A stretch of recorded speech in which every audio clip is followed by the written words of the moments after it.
సాక్షి life కి స్వాగతం. మీ ఆరోగ్య నేస్తం. ఇది కేవలం సమాచారంగా మాత్రమే భావించండి. ఈ సమాచారం ఆధారంగా ఆరోగ్య సమస్యలకు సంబంధించిన నిర్ణయాలు తీసుకోవద్దు.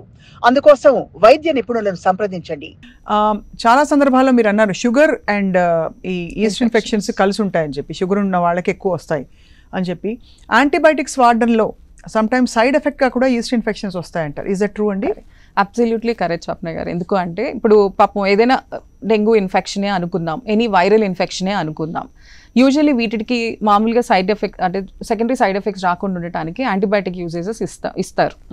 యాంటీబయాటిక్స్ ఇచ్చినప్పుడు ఆ వెజనల్ పీహెచ్, ఆ లోపల ఉన్న లాక్టోబాసిల్లే, మనకు కావాల్సిన ప్రొటెక్టివ్ బాసిల్లే అనేది it will be killed of. So ఆ బాసిల్లే పోయినప్పుడు సెకండరీ ఇన్ఫెక్షన్స్ వస్తాయి. సో ఇప్పుడు మీతో ఇందాక నేను అంటే చిన్నపిల్లలకి ఎవరైనా వచ్చినా కానీ డెఫినెట్గా ఆ హిస్టరీ తీసుకుంటాం మేము.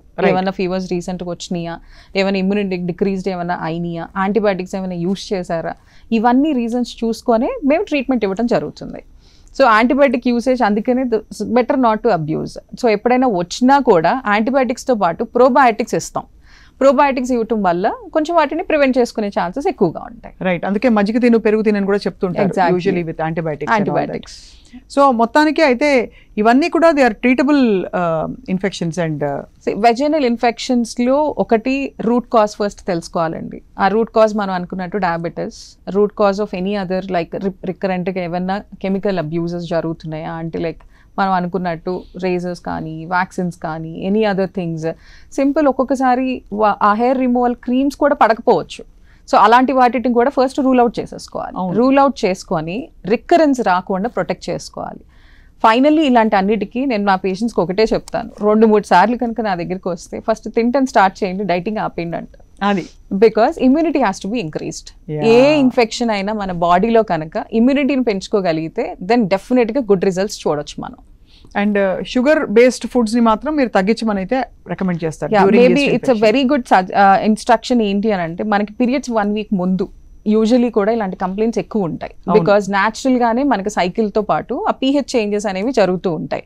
సో సైకిల్ కి ముందు జనరల్ గా సిట్రస్ ఫ్రూట్స్ కానీ హై కంటెంట్ ఆఫ్ షుగర్స్ కానీ ఆ 1 వీక్ ముందు ఆపేయమని మాత్రం క్లియర్ గా చెప్తానండి.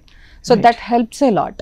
ఆ టైంలో కనుక మనం ఈ యోగర్ట్స్, పెరుగు, మజ్జిగ ఇవి ఎక్కువ తీసుకుంటే కనుక గుడ్ రిజల్ట్స్ చూడొచ్చు. రైట్, ఓవరాల్గా ఇంటిమేట్ హైజీన్కి హెల్త్కి మీ టిప్ డాక్టర్ పూజితాదేవి గారు? అంటే don't over think about it. First thing, అన్నిటికీ మించి ఫస్ట్ ఇమ్యూనిటీ పెంచుకోమని చెప్తానండి. ఎనీ ఇన్ఫెక్షన్స్కి ఫస్ట్ ఇమ్యూనిటీ. ఆ తర్వాత don't go for so much of cosmetic treatments. ఈ 2 కనుక చేయగలిగితే definitely will see good results. And of course వీటన్నిటితో పాటు consulting the right doctor and in time, that is most important. Doctor Pujithadevi గారు, thank you so much for speaking about this. చాలా అవసరమైన topic మీద మీరు ఇవాళ బోల్డ్ అంత ఇన్ఫర్మేషన్ ఇచ్చారు నాకు. Thank you so much. Thank you so much. And this is Sakshi life for today. But next ఎపిసోడ్లో మనం చాలా కీలకమైన ఇతరత్ర విషయాలు related to gynaecology and women's health, ఈ స్త్రీల ఆరోగ్యం గురించి చాలా విషయాలు మాట్లాడబోతున్నాం. So stay tune to Sakshi life and thank you for watching. ఇది కేవలం సమాచారంగా మాత్రమే భావించండి. ఈ సమాచారం ఆధారంగా ఆరోగ్య సమస్యలకు సంబంధించిన నిర్ణయాలు తీసుకోవద్దు. అందుకోసం వైద్య నిపుణులను సంప్రదించండి.